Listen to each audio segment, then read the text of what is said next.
సభకు నమస్కారం అండి. 1974 గుడివాడ శరత్ టాకీస్లో ఏప్రిల్ నెలలో అంటే మే నెల తాతమ్మ కళ చూసాము. ఆ తర్వాత మళ్ళీ 75 జనవరిలో అదే సినిమా మళ్ళీ ఇంకొక వెర్షన్లో మా అన్న నందమూరి తారక రామారావు గారు ఇంకొక వెర్షన్లో దాన్ని విడుదల చేశారు. అది చూసాం. అక్కడి నుంచి ఒక 50 సంవత్సరాలు అలా గిర్రున మా కళ్ళ ముందు తిరిగి ఇంత దూరం వచ్చేసామా అనేది ఒక కలలాగా అనిపిస్తుంది అన్నమాట. అసలు నమ్మశక్యంగా అనిపించట్లేదు. అప్పుడు నేను ఒక లారీ డ్రైవర్ కొడుకుని, రామారావు గారు అంటే ఒక ఇష్టం ఉన్న ఒక అభిమానిని. ఆ తర్వాత జర్నీలో సినిమా ఫీల్డ్కి రావటం, మీ అందరి ముందు ఇలా నుంచుని మాట్లాడగలిగే స్థాయికి రావటం అనేది నేను ఎంతో అదృష్టంగా ఫీల్ అవుతున్నాను. కానీ ఈ జర్నీలో మహాభాగ్యం ఎవరికి దక్కిందంటే విశ్వవిఖ్యాత నట సార్వభౌమ నటరత్న నందమూరి తారక రామారావు గారి ముద్దుల తనయుడు, నట వారసులు, నట విశ్వరూపం, నట తేజోరూపం, నట సింహం బాలకృష్ణ గారికి దక్కిందినట్టుగా నేను భావిస్తున్నాను. మందరికంటే మహాభాగ్యం. ఎందుకంటే సామాన్యంగా ఎవరైనా ఒక ఇంట్లో పుడితే తల్లి తండ్రి ఇంట్లో ఉంటారు. తల్లిదండ్రులు మించిన గురువు లేరని చెప్పినా కూడా గురువు బయట ఉంటారు. అలాగే వాళ్ళ జీవితంలో ఎదుర్కోవాల్సిన టాస్కులు, టార్గెట్లు బయట ఉంటాయి. కానీ నందమూరి బాలకృష్ణ గారికి మాత్రం తల్లి తండ్రితో పాటు గురువు ఇంట్లోనే ఉన్నారు. ఆయన ఎదురైన రంగంలో ఎదుర్కోవాల్సిన టార్గెట్, టాస్క్, ఛాలెంజ్ కూడా ఇంట్లోనే ఉంది. అది నందమూరి తారక రామారావు గారి లాంటి విశ్వరూపం ఇంట్లోనే ఉంది. ఆ విశ్వరూపం కంపారిజన్లో ఆయన యాక్ట్ చేస్తూ, ఆయన్ని మెప్పిస్తూ, ఆయన అభిమానులు మెప్పిస్తూ, ఆయన ఇంతకాలం జర్నీ చేసి రావటం మాత్రం చాలా గొప్ప విషయం అన్నమాట. ఇది ఒక్క టాస్క్ చాలన్నమాట. ఎందుకంటే సాంఘికం, జానపదం, పౌరాణికం, చారిత్రాత్మకం ఇలాంటి సినిమాలన్నిటిలోని పాత్రలకు రామాయణ, భారతం, భాగవతంలోని పాత్రలు ఆ రామాయణ, భారత, భాగవతంలోని పాత్రలకు సజీవ రూపకల్పన చేసి మన కళ్ళ ముందు కదలాడిన ఒక మహానుభావుని కడుపున పుట్టి ఆ పాత్రలన్నిటికీ న్యాయం చేకూరుస్తూ, ఆ జానర్స్ అన్నిటికీ న్యాయం చేకూరుస్తూ, ఆయన ఇంట్లోనూ పుట్టి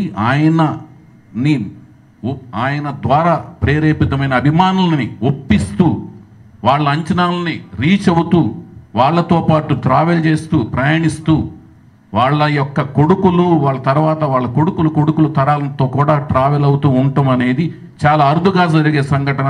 ఆ సంఘటన జరగటమే కాదు, ఆ రోజు నుంచి ఈ రోజు దాకా ప్రయాణం చేయటం అనేది నందమూరి బాలకృష్ణ గారికి దక్కింది.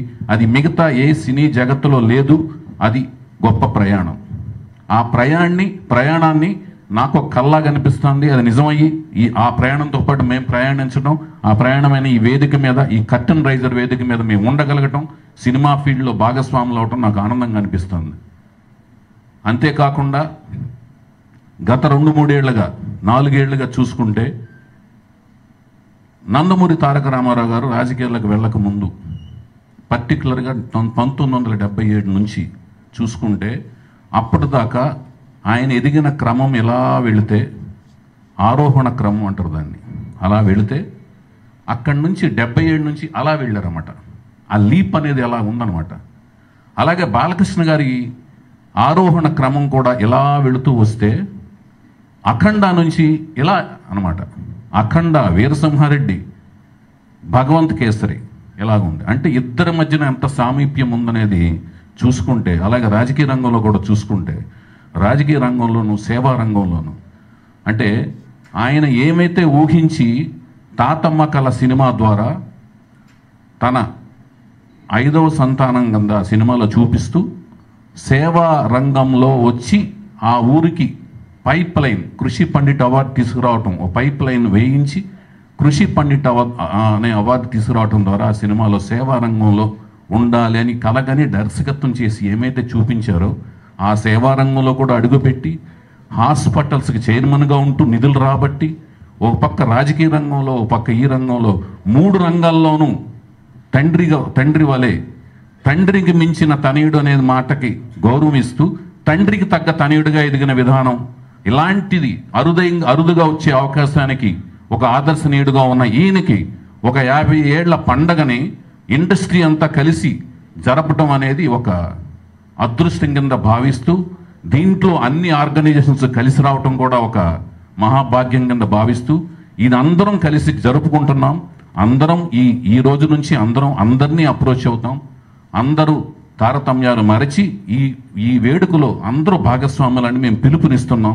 అలాగే అభిమానులకి అందరికంటే ఎక్కువ పీట వేస్తాం, అగ్రతాంబూలం ఇస్తాం. అందరూ కూడా దీన్ని మాధ్యమాల ద్వారా దీన్ని ఒక పండగలాగా రీచ్ అయ్యి అందరూ పండగలాగా చేసుకోవాలని మనస్ఫూర్తిగా కోరుకుంటూ ప్రతి ఒక్కరూ ఇండస్ట్రీలోని ప్రతి ఒక్కరిని ఈ వేదిక ద్వారా ఈ కర్టన్ రైజర్ ప్రోగ్రాం ద్వారా ఈ రోజు నుంచి మేము అందరినీ పిలుస్తున్నాం. పర్సనల్గా వచ్చి అందరినీ కలుస్తాం.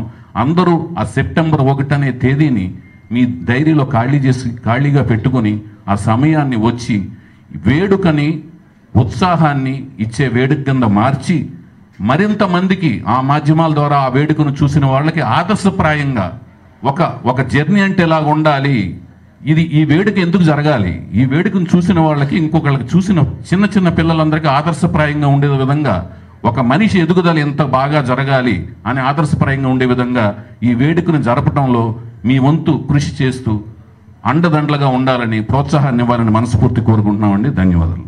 Thank you so much.